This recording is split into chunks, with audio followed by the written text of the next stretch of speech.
ROS. Apesar do nome dizer que é um operating system, ele na verdade é um meta-sistema operacional. Né? Ele precisa rodar em cima de um sistema operacional. Então, na prática, ele roda em cima do Linux. Ele é diretamente ligado, né, com o Ubuntu. E o que ele faz é prover funções essenciais para aplicações com robôs. Né? Então, surgiu a ideia em 2007, e aí a ideia de criar esse sistema operacional. E a partir de 2010, né, com o lançamento do ROS 1.0, aí começou. Tá. Características. Né? Ele é todo baseado no processamento distribuído. Então, a gente tem os nodos, que a gente chama, que são processos pequenos que rodam independentemente e eles trocam dados de forma sistemática. Tá? Então, é isso. Desenvolve um nodo e fica trocando dados com outros nodos. Tá? Então, a ideia é que tu possa, né? Pode ter nodos que, como eu falei, pode ter um nodo que realiza um mapeamento. Então ele lê informações de sensores e te dá um mapa. E aí eu posso ter um nodo lá que faz exploração do ambiente, que pega esse mapa e aí decide para onde o robô vai se mover. Então a entrada dele é um mapa e a saída é comandos para o robô. Tá?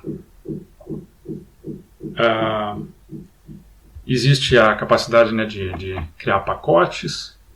Então processos do mesmo propósito, né, são unidos em um pacote, aí fica fácil de tu compartilhar, modificar. Então aqui entra, por exemplo, eu posso ter um pacote de SLAM, né, de localização e mapeamento simultâneo. Pacotes são públicos. Aí fala, bom, tem APIs, né, para o desenvolvimento de ROS e permite várias linguagens de programação. Permite, né, Python, C++ e outras. E aí isso, como o ROS é todo baseado em comunicação entre nodos, eu posso ter um nodo que é feito em Python, por exemplo, para controlar o robô, se comunicando com um nodo que é em C++, que eu faço o mapeamento.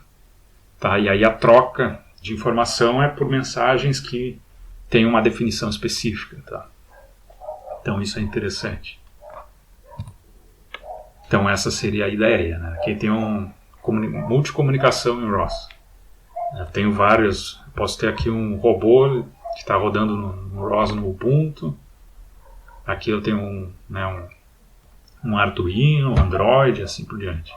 E aí tudo se comunica e na verdade é transparente onde cada aplicação foi implementada. Ok? E aí, bom, em 2010, né, foi lançada a primeira versão, e aí hoje em dia não, porque isso aqui é de 2017, né, tem uma quantidade gigante de pacotes, um monte de aplicações, suporte aqui para mais de 90 robôs, 80 sensores, até porque na prática não existem muitos outros tipos de robôs que podem ser adquiridos por pessoas por aí. Então, robôs que podem ser comprados não são tantos. Então, o suporte para 90 é bastante. Tá? Qual o problema?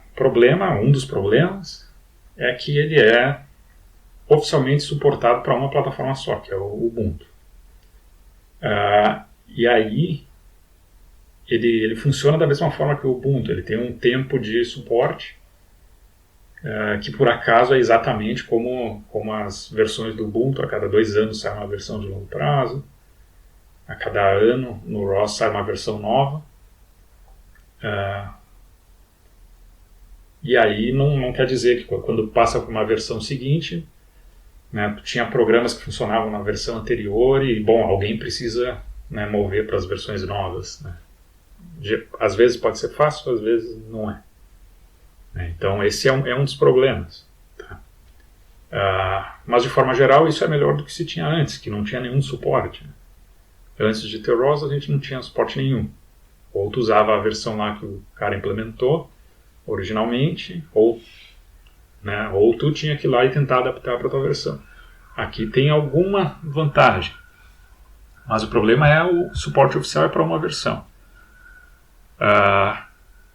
Todos esses outros aqui de baixo são, né,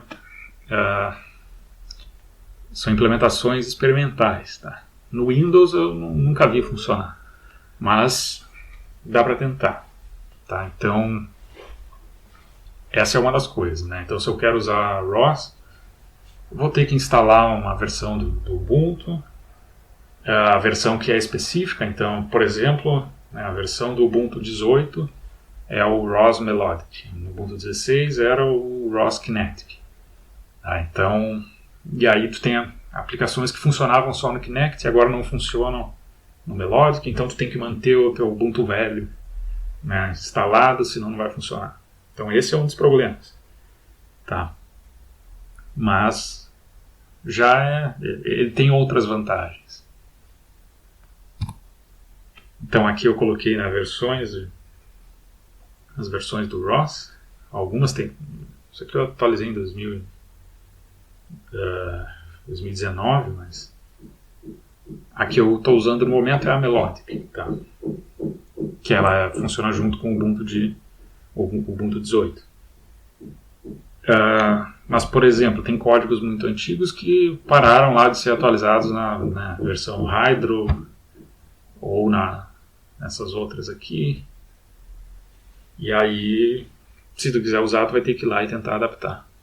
Okay? Mas, felizmente, os programas principais, as principais técnicas de mapeamento, localização, de SLAM, elas já fazem parte, né, do pacote principal de programas do ROS, então elas são atualizadas pelos desenvolvedores do ROS.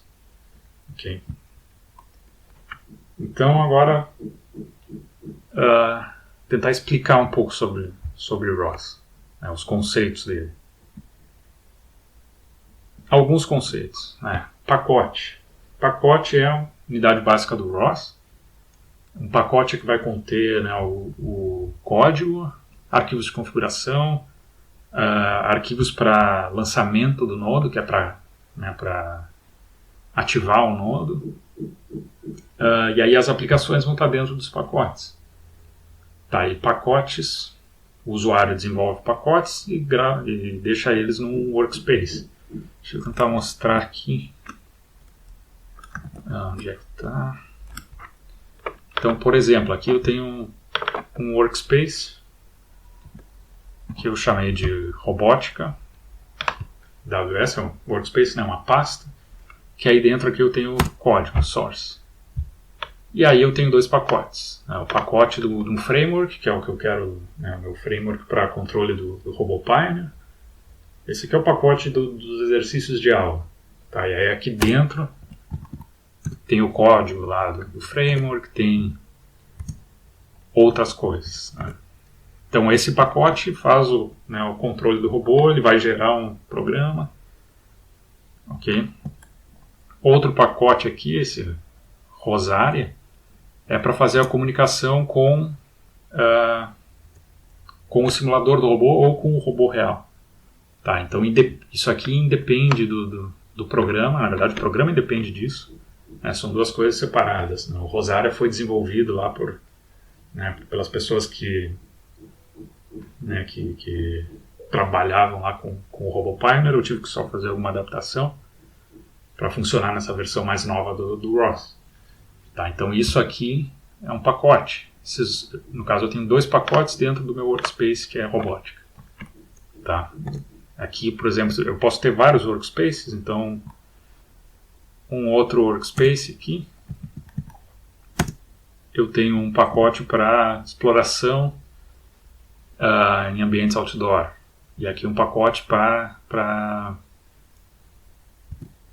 deixa eu ver exatamente. Isso aqui é para fazer, né, o controle de um robô que não é exatamente o nosso Pioneer. O 3DX é o Pioneer 3AT, que é um robô para ambientes externos. Tá? Ok, então a ideia é essa, tu organiza tudo em pacotes, e aí dentro desses pacotes vão estar os nodos. Né? Cada programa é um nodo que tu cria.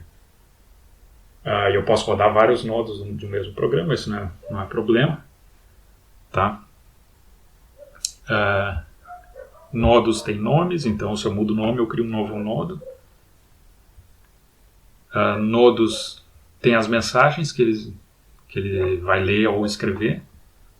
Então eu preciso definir tipos específicos de mensagem, e já existem vários prontos. E aqui o endereço e porta para eles comunicar, né? Nodos é que vão trocar mensagens entre si através de tópicos e serviços, tá? Eu vou comentar o que são esses tópicos. E aqui tem formas de rodar os nodos, né? Então, um programa que eu quero rodar, eu vou dizer né, ROS-run, o nome do pacote e o nodo desse pacote que eu quero rodar. Ou eu posso criar um launch file, né, que é um arquivo para lançar vários nodos ao mesmo tempo. Geralmente isso aqui é o mais interessante, né? Porque aí eu posso ter diferentes nodos no robô. Eu posso ter um nodo para ler os valores do sensor, eu posso ter um nodo para fazer mapeamento. Coloco tudo isso num arquivo só, e aí quando eu rodo, ele roda todos os nodos, né, simultaneamente. E ainda existem, né, metapacotes, que são conjuntos de pacotes com um propósito comum, né? Então, e aí geralmente o usuário não vai fazer isso, mas já existe, por exemplo, existe o pacote Navigation, que dentro dele tem outros pacotes. Pacote para localização, isso aqui é, né, Monte Carlo Localization, pacote para fazer filtro de Kalman, tudo isso está dentro do Navigation. Tá? Então aqui é um exemplo, né, da organização, como fica um workspace de ROS. O código fica separado numa pasta e aqui dentro vão os pacotes. E aí quando se compila os códigos, tem um comando específico para compilar, né, tu dá um make lá para compilar tudo que está dentro do teu workspace, e ele vai compilar e colocar nessas outras pastas. Então vai colocar na build lá as aplicações. O que pode ter dentro de um pacote? Tu pode ter o teu código, né, o código é o programa em si que vai ser compilado para gerar uma aplicação. Tu pode definir mensagens específicas. Tem as mensagens padrões, mas tu pode, né, definir outras. Tu pode colocar os launch files, headers e assim por diante. Tá.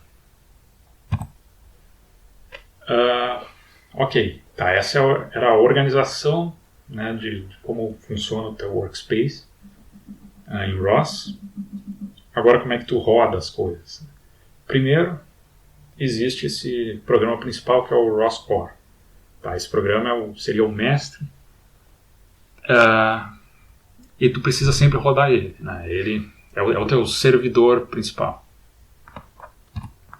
Então, quando tu roda o ROS Core, ele inicializa 3 componentes. Um é esse mestre, que é o principal. E aí tem mais dois programas, 2 componentes auxiliares. Um é um servidor de parâmetros e um outro aqui é só um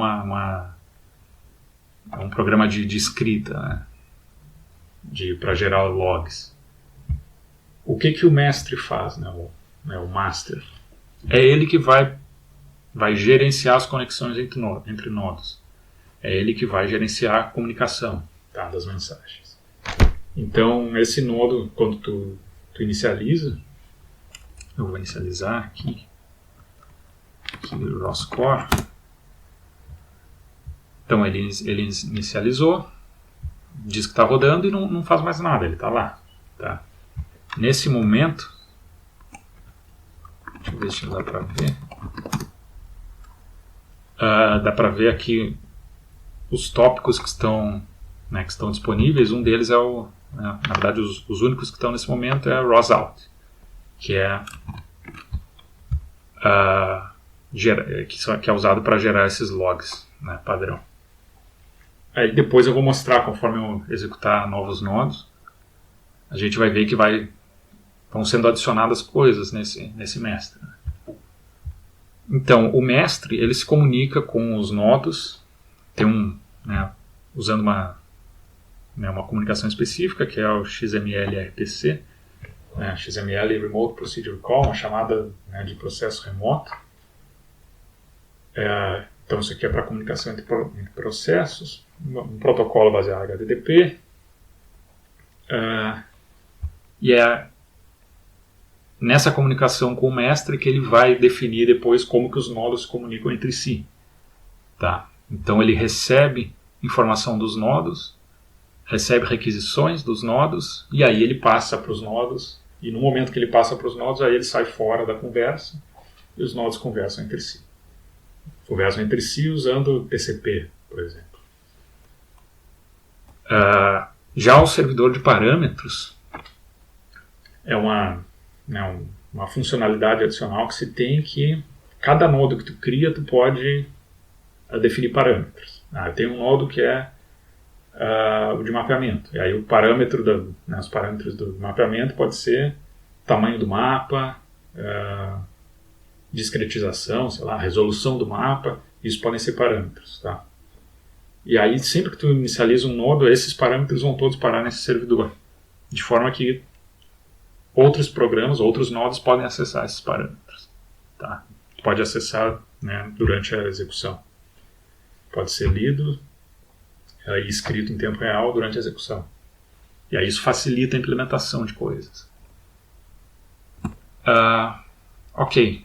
Como é a comunicação entre nodos? Eu falei que o mestre vai estabelecer a comunicação, vai dar as informações para os nodos comunicarem entre si, mas como é essa comunicação? Então tem diferentes tipos de trocas de mensagem, todas as formas são com trocas de mensagem, mas tem diferentes tipos. O tipo mais comum, que é o que geralmente se usa, é o tópico. Tá? Tópico é uma comunicação assíncrona e é unidirecional. Tá? O que significa? Significa que tu vai ter um nodo que é, por exemplo, um publisher, que ele vai ficar escrevendo coisas num tópico. Tá? Ele vai escrever para lá e não importa se tem alguém lendo ou não. Tá? Ele está escrevendo e nem sabe se essa mensagem está chegando em alguém. Idealmente, pela lógica do programa, alguém tem que estar lendo. Tá? Mas pode ser que sim ou não. E isso facilita a implementação também. Eu só me preocupo em, por exemplo, um nodo que faz mapeamento, um nodo que vai só publicar esse mapa. Se alguém vai usar o mapa, não sei. Tá? Da mesma forma, eu posso ter um nodo de exploração que ele lê o mapa. Né? Então ele fica tentando ler mapa. Quem escreveu, não sei também, não interessa. Se alguém escrever, ele vai ler esse mapa. Tá? Desde que, né, o nodo escreva no tópico específico que eu quero ler. Tá? Então é uma troca de mensagens que é unidirecional. É sempre, tu tem um publisher escrevendo, né, e aí o subscriber vai ler. Tá? Então é sempre nesse sentido. Essa é a forma principal, tá? Tópicos. Tem outras formas, que é serviços e ações. E aí, nesse caso, é para uma troca de mensagens bidirecional. Tá? Serviço é uma comunicação síncrona, que vai ter um cliente-servidor, né? O cliente pede, faz uma requisição, o servidor responde e acabou a comunicação. É isso.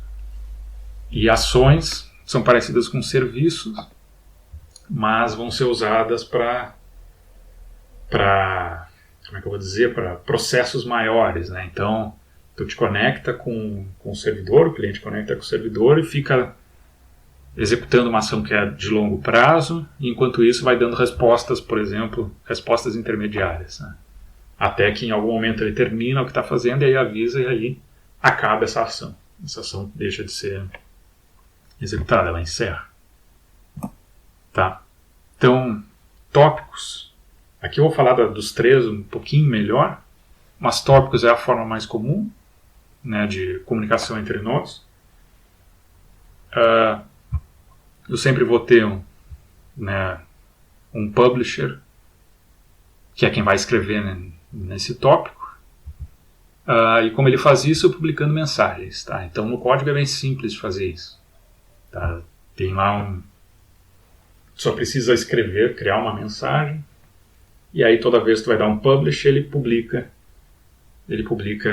essa mensagem num tópico. E aí um tópico pode ter vários subscribers, tá?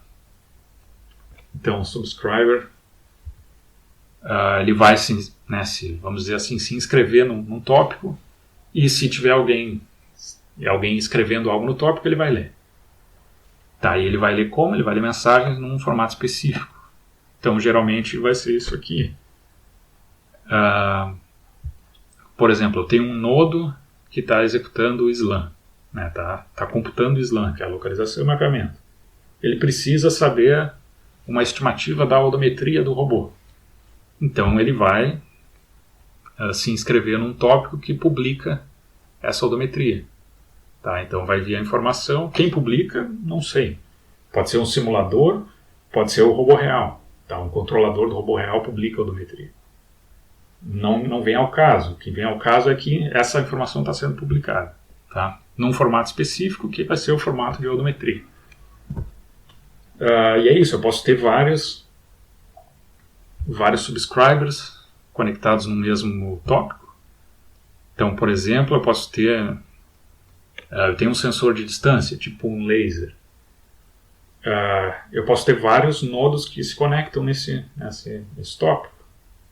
Por exemplo, o nodo que faz o desvio de obstáculos é um. Um nodo que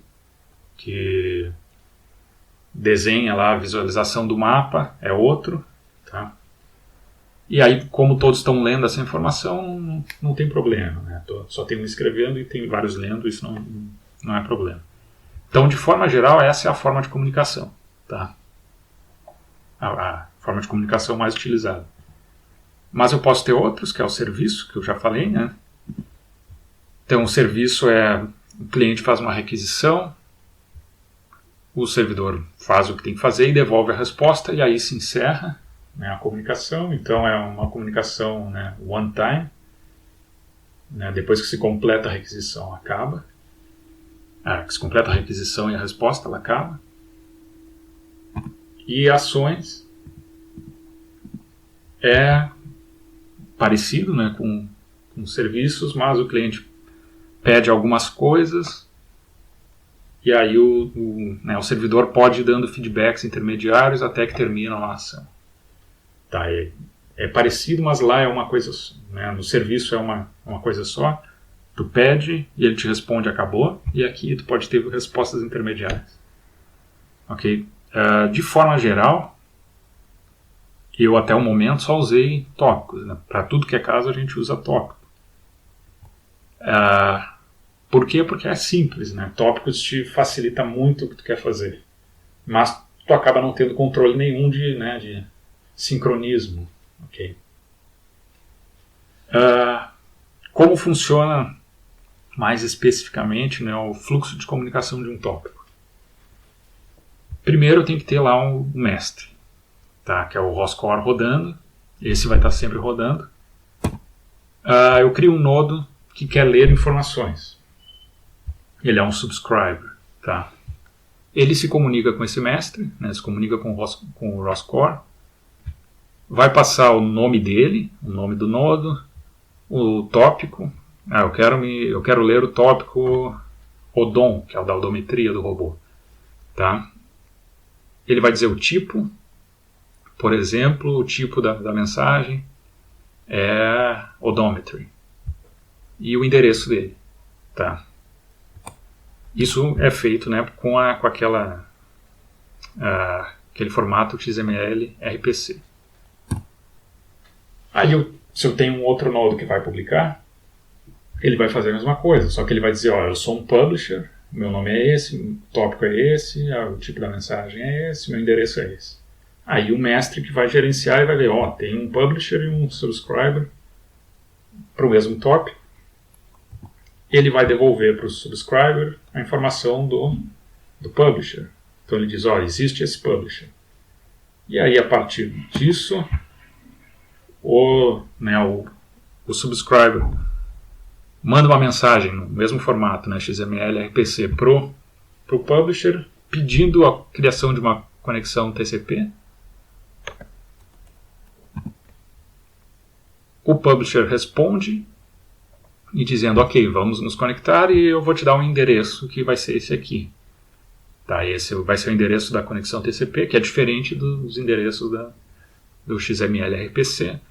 E aí, a partir disso, cria-se essa conexão TCP entre os nodos. E agora que eu tenho a conexão TCP entre os nodos, o mestre pode cair fora.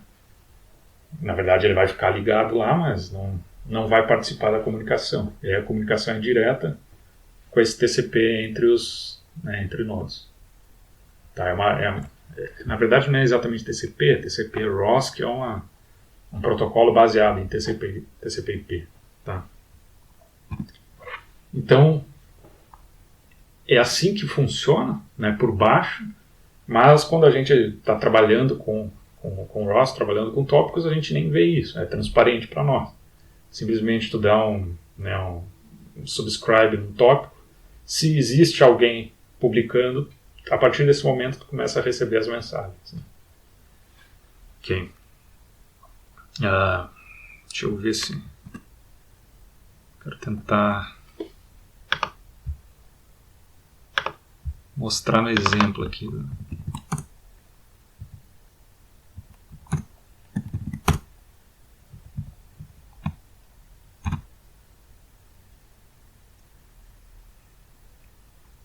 Deixa eu ver. Então, eu abri aqui o código que faz o controle do robô Pioneer. E aí aqui já mostra, tá? Ele tem um publisher, isso aqui é um publisher. Ele vai publicar uma informação de twist é a velocidade.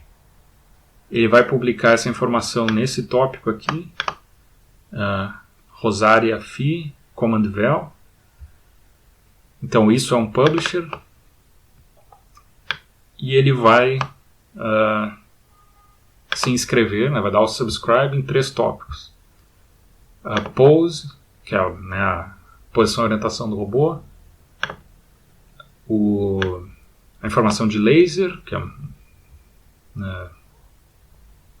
vai ser as leituras do laser e leitura de sonar. Tá, e aí cada vez que ele dá um subscribe, ele cria uma callback, ele tem uma função que toda vez que existir um valor, toda vez que alguém publicar esse valor, então toda vez lá que o simulador ou que o robô real publicar uma nova posição de odometria, essa função é executada. Tá? Essa função receive odom, que está aqui para baixo em algum lugar. Receive odom, que eu simplesmente recebo uma mensagem, a mensagem do tipo odometry, e aí eu posso usar essa informação. Tá? Então essas callbacks ficam rodando em paralelo. Ok. Já a publicação não. A publicação vai existir em algum momento. Eu preciso dizer especificamente, dentro de alguma função que eu criar, ok, publica isso. E aí deixa eu ver onde é que está essa publicação. Deixa eu procurar. Não.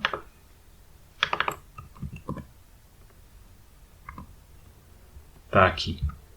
Em algum momento, sempre que eu dou lá um resume movement, eu publico esses novos valores de velocidade linear, velocidade angular lá para o robô. Então aqui está a publicação do controle. Já as leituras, né, as inscrições nos tópicos são feitas com callbacks que rodam em paralelo.